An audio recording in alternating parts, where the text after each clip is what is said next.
About 10, 12, 13, 14, I'm a Cancer, so I don't know track of time very well, but a long time ago, I ran into this gentleman that's going to be speaking next in Reno, Nevada. Sat down, said he'll buy me lunch.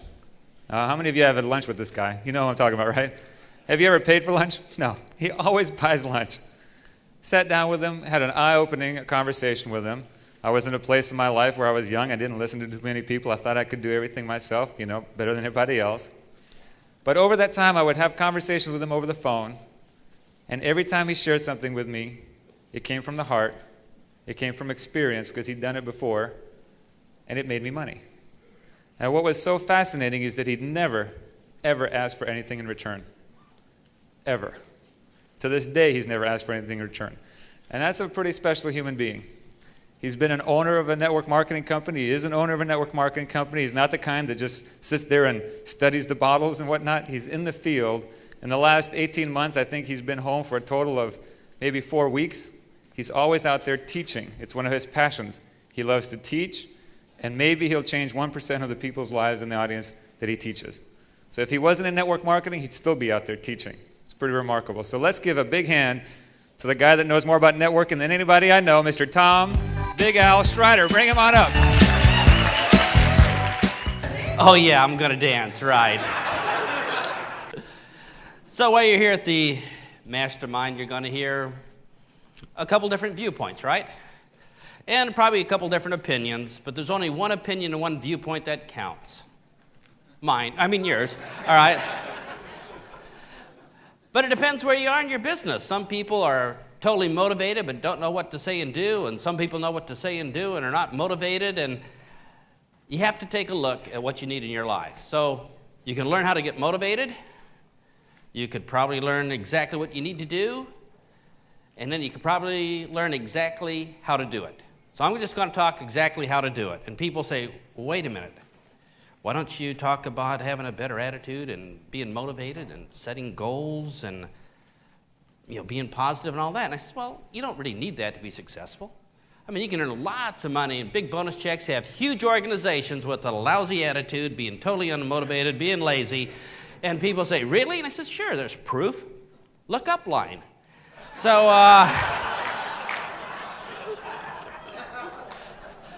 so now that we're all awake, let me ask you this. How many people here have ever seen this in real life when you and I are out there in the field talking to people? Brand new prospect comes to the meeting, and he says, whoa, check out those products and services. Everybody in my family is going to want to buy this. Man, they're going to be a line at my house when I get home.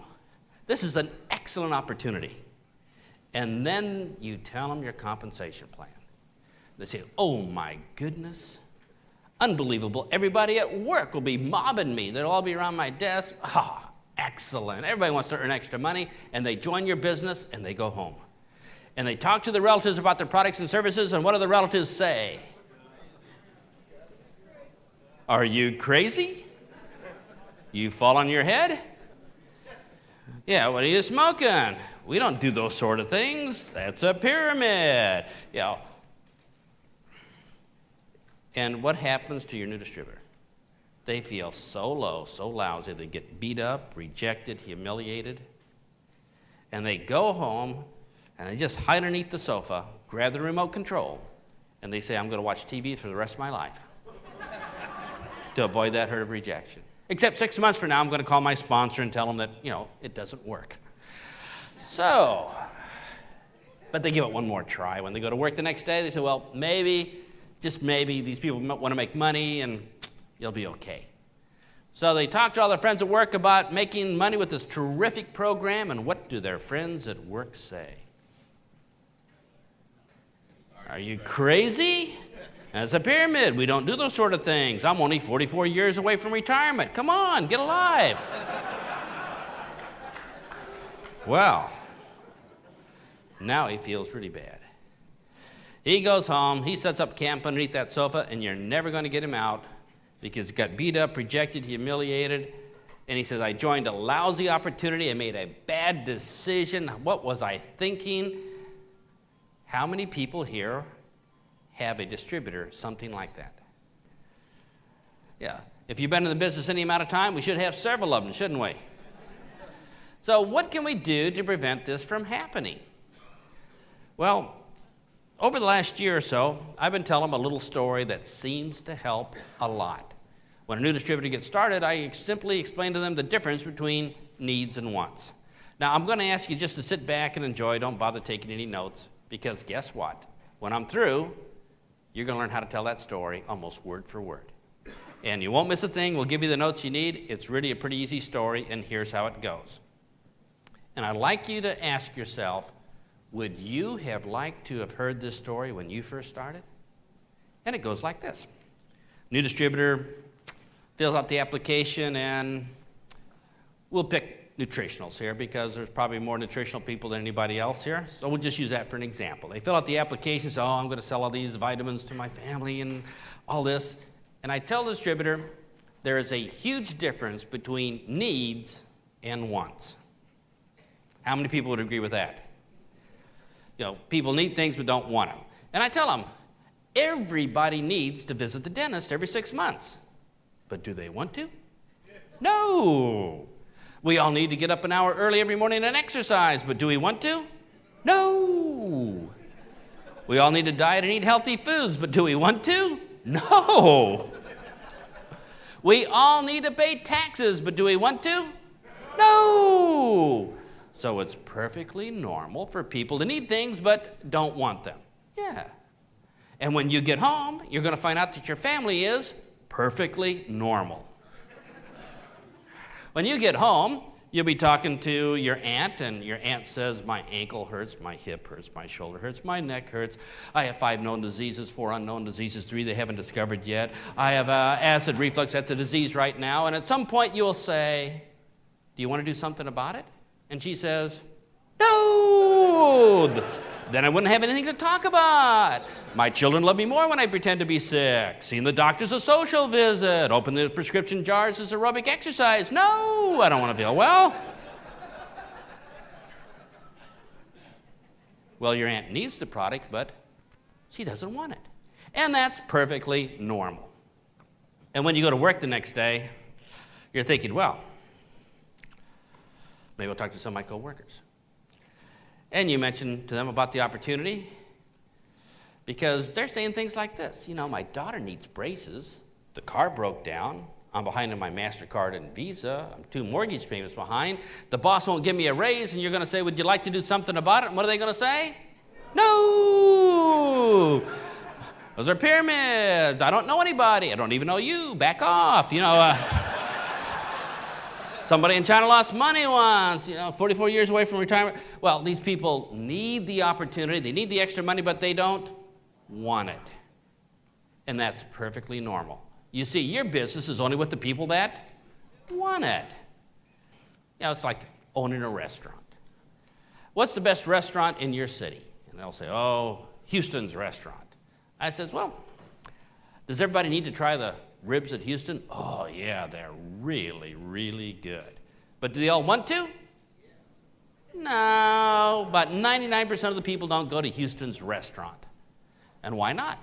Well, it's too far, too hard to park, too expensive, the portions aren't big enough, I don't like that kind of food, the waiter was rude to me once, they wore the wrong type of uniforms, I cut my finger on the menu. For whatever reason, 99% of the people in Houston don't want to go to Houston's restaurant. But do they have a good business with the 1% that want to? Absolutely. You see, Houston's knows that their business is only with the people that want to. You don't see their waiters out on the street with menus rapping people on the wrist saying, hey, we have an opportunity meeting about the entrees. Hey, here's a videotape about our desserts. Hey, conference call about the appetizers. No. Hey,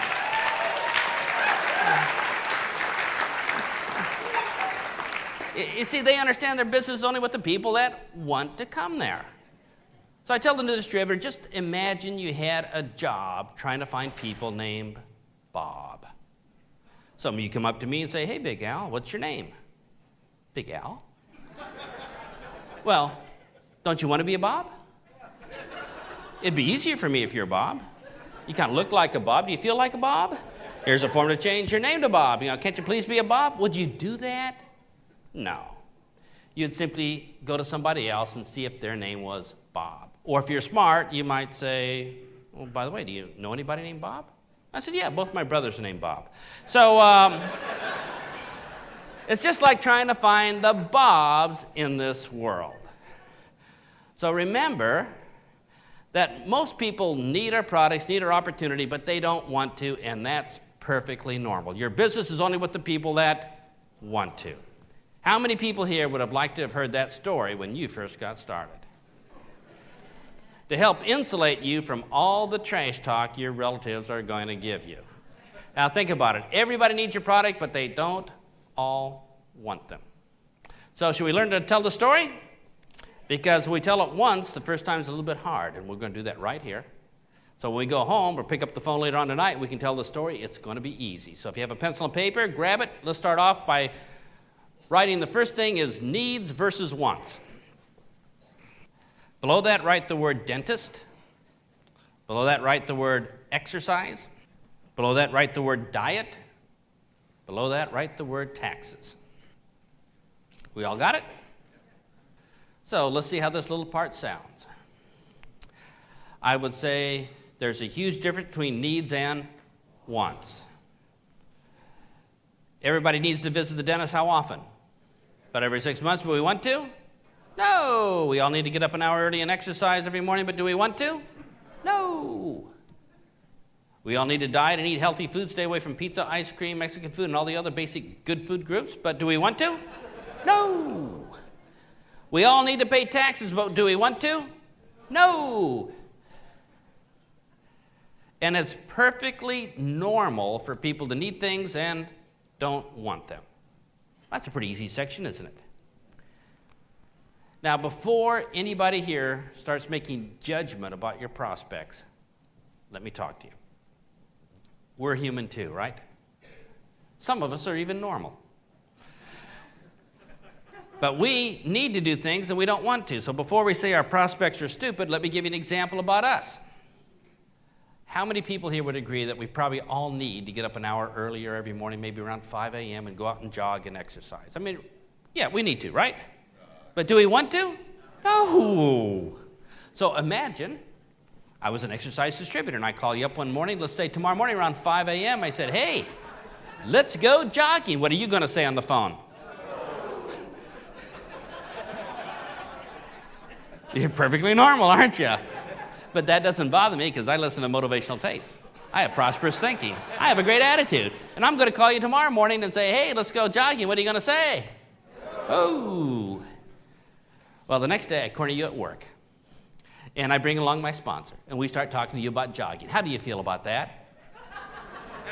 And the next day at work, I ask you for some money so you can subscribe to a jogging magazine. How do you feel about that? And every morning I call you up and ask you to go jogging with me. Really, you need to, but what? You don't want to. So before we make fun of our relatives for using expensive long distance or crummy skincare or not taking any nutrition, let's remember about us at 5 a.m. in the morning. We're perfectly normal also. We need things, we just don't want them. So here's what I'm going to ask you to do. How many people here are sitting next to somebody that will still talk to you? All right? Here's what I'm going to ask you to do. One person is going to pretend to become the new distributor, and they're going to say, here's all my money. And you're going to say, let me tell you the difference between needs and wants. Everybody needs to visit the dentist, exercise, diet, taxes. And then tell them this. It's perfectly normal to need things but don't want them. Just that little section. You all ready? Somebody grab your partner and say, here's all my money, let me be a distributor, and let's go from there. Let's begin.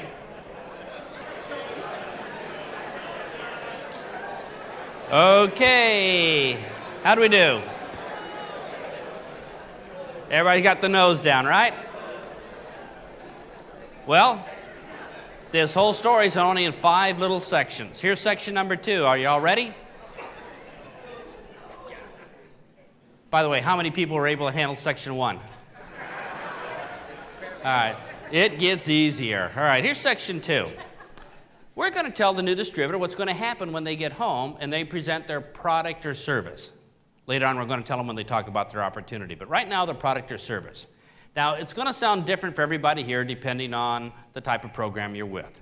For instance, if you sold long-distance telephone service, you'd say to the distributor, well, when you get home, here's what happens. Your uncle's next to you, and your uncle says, man, I just got ripped off by the phone company. I mean, Bell Telephone, they just make me so mad. They double charged me. I picked up the phone. I tried to call them. All I got was voicemail. You think a phone company at least answer their own phone, but no, I can't get a hold of anybody. And finally you say, well, would you like to do something about it? And he says, no. Man, my father was ripped off by Southwestern Bell. My grandfather was ripped off by Southwestern Bell. I want to be ripped off just like them. And you say, well, your uncle needs to have cheaper long-distance service, but doesn't want it. And your business is only with the people that want it. If you sold skincare, it would sound something like this. You would say, when you get home, your aunt is saying, oh, man, I have flaky skin over here, and then it's kind of dry over here, oily here, and I have wrinkles so deep I can store food in it. And at some point, you're going to say, would you like to do something about it? And she says, no, I like that greasy skin, makes the hat slip on my head so much better. And those wrinkles make me look sophisticated, and I only use Estee Lauder. And, she needs it, but doesn't want it. And your business is only with the people that want it. If you sold nutritional products, you go home and your aunt says, I have headaches, backaches, knee aches, hip aches, arthritis, pneumonia, I have meningitis, I have 5 known diseases, 4 unknown diseases, 3 they haven't discovered yet. At some point you're going to say, would you like to do something about it? And what does she say? No! My children love me more when I pretend to be sick. If I feel better, I won't have anything to talk about. I like visiting the doctor. Your aunt needs it but doesn't want it. And your business is only with the people that want it. So I don't know what your product or service is, but I'm sure you can describe a scenario when your new distributor comes home and listens to somebody that desperately needs it but doesn't want it, right? So let's grab our partner right now. And we're going to say to your partner, when you get home, here's what's going to happen. Everybody ready? Let's begin.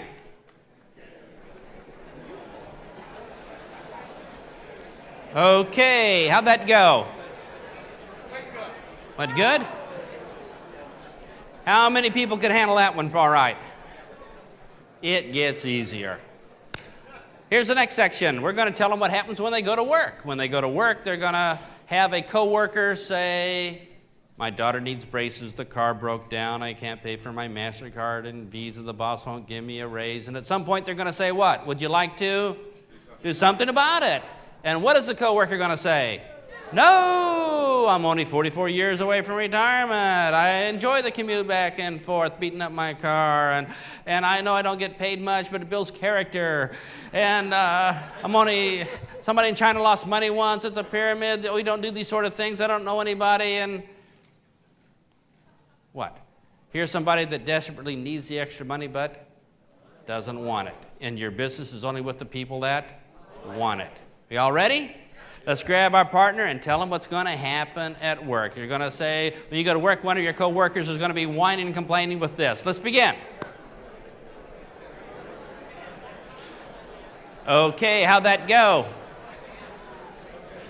How many people found that pretty easy? Yeah. Because when you go to work, isn't that what happens? People say, somebody in China lost money once, I'm a full-time loser, nothing works for me, I can't do anything. Does that sound a little bit familiar in our lives?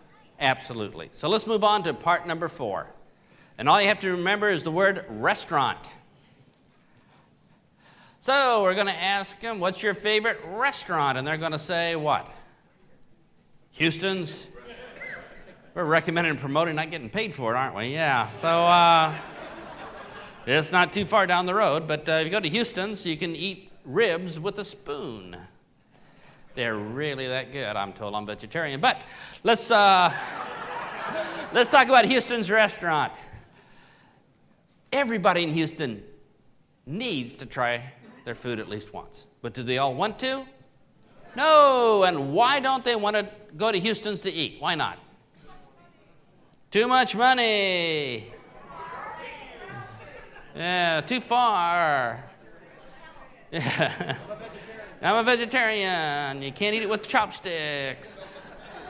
I don't like to get my finger on the menu. The person was rude at the front door. People think I'm snobs if I go there. And you know what? 99% of the people don't go there. But their business is only with the 1% that do. And do they have a good business? They have a terrific business. And their business is only with the people that want to. Well, I bet you have a favorite restaurant in your town, don't you? So let's grab our partner. And you're going to say to your partner, what's your favorite restaurant? And then tell them the restaurant story. Everybody ready? Let's begin.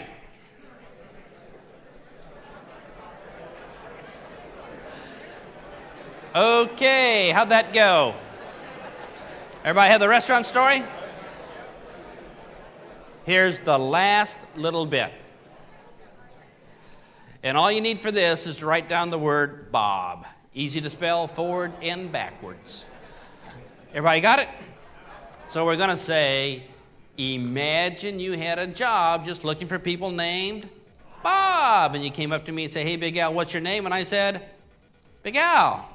And you say, well, don't you want to be a Bob? It'd be easier for me if you were Bob. You kind of look like a Bob. You feel like a Bob? Here's some forms to change your name to Bob. We can go to a Change Your Name Bob seminar. Would you do that? No. You'd simply look for somebody else named Bob. Or if you're really smart, you might say, by the way, do you know anybody named Bob? And I might say, yeah. Both my brothers are named Bob, right? Because your business is only with the people named Bob. Guess whose turn it is? You're going to grab your partner and say, imagine you had a business where all you had to do was find people whose name was Bob. Everybody ready? Let's grab our partners. Let's begin.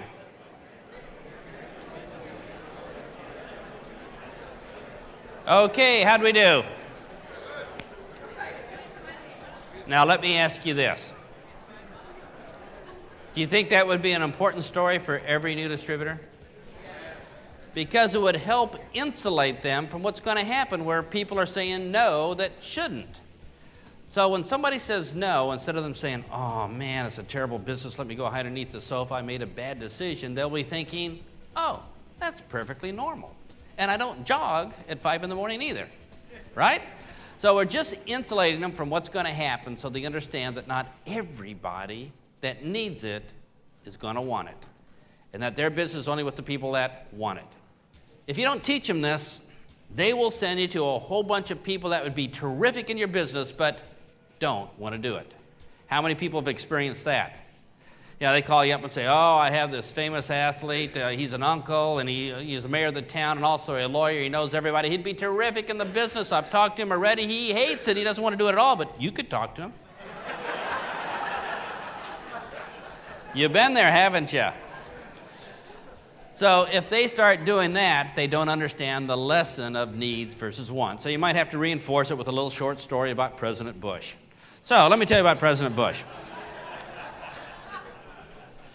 President Bush would be awesome in this business. I mean, he would say, hey, opportunity meeting, 7:30 at the White House Tuesday night. Want to keep your government job? Be there. So they'd all come in, and he'd just pass out forms. They'd all sign up, have a huge group. But does he want to? No. Now, he needs to. I mean, he's going to be out of work in a couple of years, right? But he doesn't want to. Apparently, he does something else. Nobody knows what. But he does something else, and that's what he wants to do. So how many people here think needs and wants could drastically change how your new distributor looks at the business? They'll spend their time only looking for the people that want to. And people say, well, that's pretty easy, but how do I get them to find some more people that want to? Because they're kind of shy, don't know what to say to people. How do they break the ice? You know, how do you talk about your business? Let me give you 2 quick icebreaker techniques that you can use right away. You're at a party and you're thinking, so how am I going to bring up the subject of my business? Right? Yeah, they're talking away and say, yeah, weather's been pretty nice today. And you say, have you ever considered the amount of antioxidants you have in your bloodstream?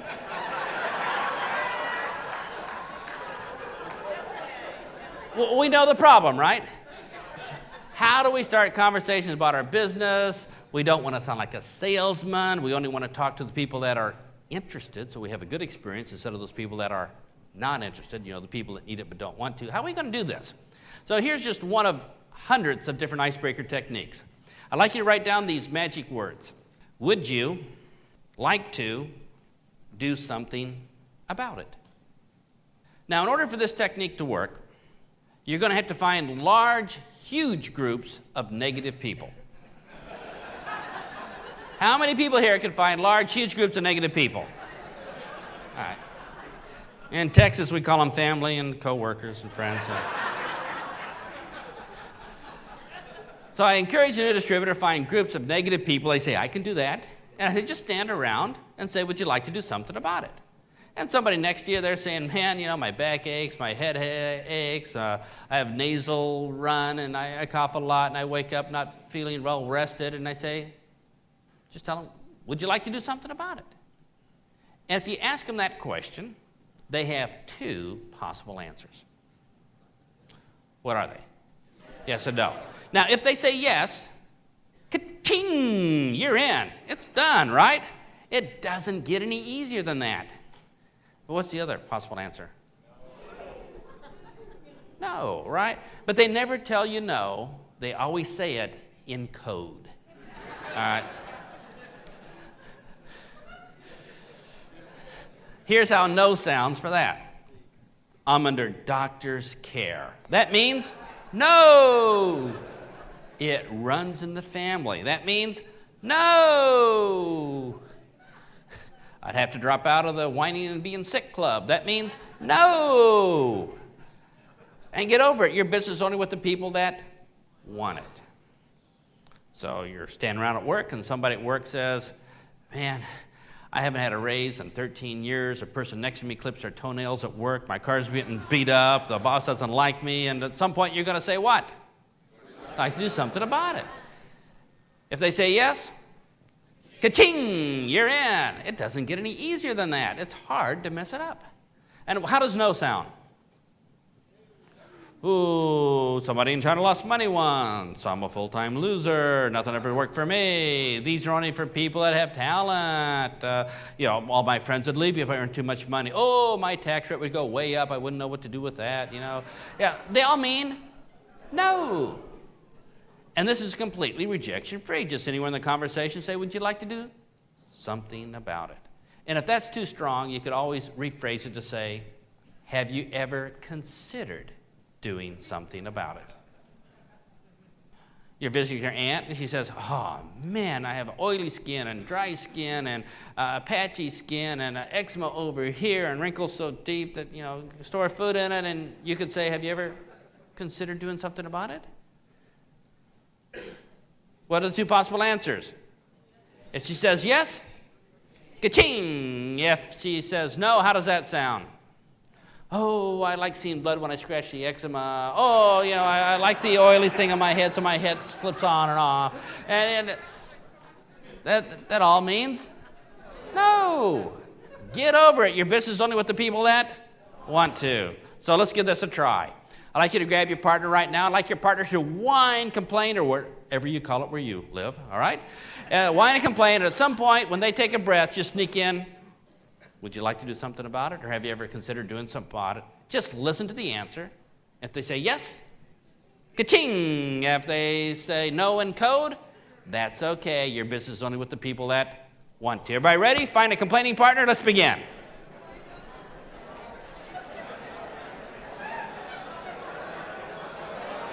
Okay, how'd we do? Ka-ching, all right. How many people here think you're going to find some negative people over the weekend? Yeah, they're going to be everywhere. So ask them, would you like to do something about it? Now, I know what you're thinking. You say, well, that works in Houston, of course, but it doesn't work where I live because, where I live, everybody is positive. Yeah, all my friends are positive. My coworkers are positive. You stand around the coffee machine at work and they're saying things like, whoa, they paid me too much again. Oh, they don't take enough money out in taxes. Wish I could pay more. Oh, my life is perfect. My family life is perfect. Everything is wonderful. And all your friends are positive. So you couldn't use this. If you can't, that's okay, because you'll learn another technique, which is called how to induce negativity. Okay. Now, you can induce negativity instantly on demand by asking them one simple question. And here it is in case you're writing them down. The question is, what are your two biggest, then leave a blank space, problems? So somebody is saying things like, oh, life is wonderful. I'm drinking light beer, not gaining a pound. Everything is wonderful in my life. And you might say, so what are your two biggest skincare problems? And they might say, well, I have oily skin over here, patchy skin here, the eczema here, it's kind of streaky right here. Just stop at 2. And then you're going to say what? You'd like to do something about it. Yeah. Or if you sold nutritional products, somebody's, just talking at the party, got this car, this team won the basketball, and you ask them, so what are your two biggest health problems? Now, if you ask them that, they say, whoa, take a chair.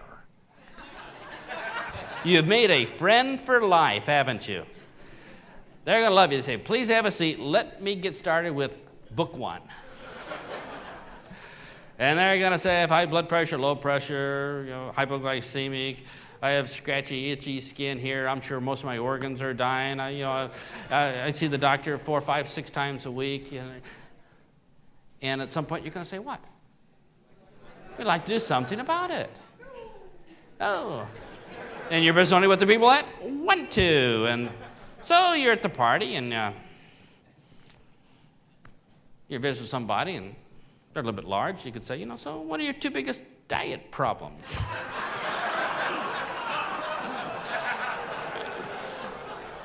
Once you duck really quick, they'll say, well, I have a problem with food. I like Mexican food, 4 basic food groups, fat, grease, large salt. And it seems I've been eating donuts, and even with those donut holes in there, I still gain weight. I just don't understand how this works. And at which point you're going to say, would you like to do something about it? So learn to ask people your two biggest career problems, two biggest job problems, two biggest commuting problems, two biggest legal problems, two biggest skincare problems. Ask them what their two biggest blank problems are, and you can instantly induce negativity. They have a prospect instantly on demand. So let's give this a whirl. I'd like you to grab your partner right now and ask your partner, what are your two biggest problems, whatever you decide. Everybody ready? Grab your partner. Let's begin.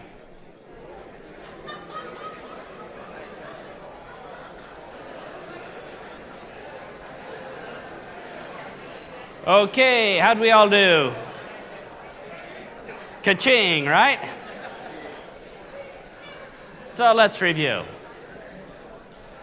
If you're going to find somebody to be a prospect, you can create it instantly on demand by just asking questions like, would you like to do something about it? Or if they're super positive, you can make them instantly negative by asking them, what are your two biggest blank problems? Get them started. And then when they get started, tell them this great story about needs versus wants. So now you have distributors out there looking for people who want to do it. And their presentation experiences will be a lot different. Now, here's what I'm going to ask you all to do. Y'all been sitting here for a while. I'd like y'all to probably stand.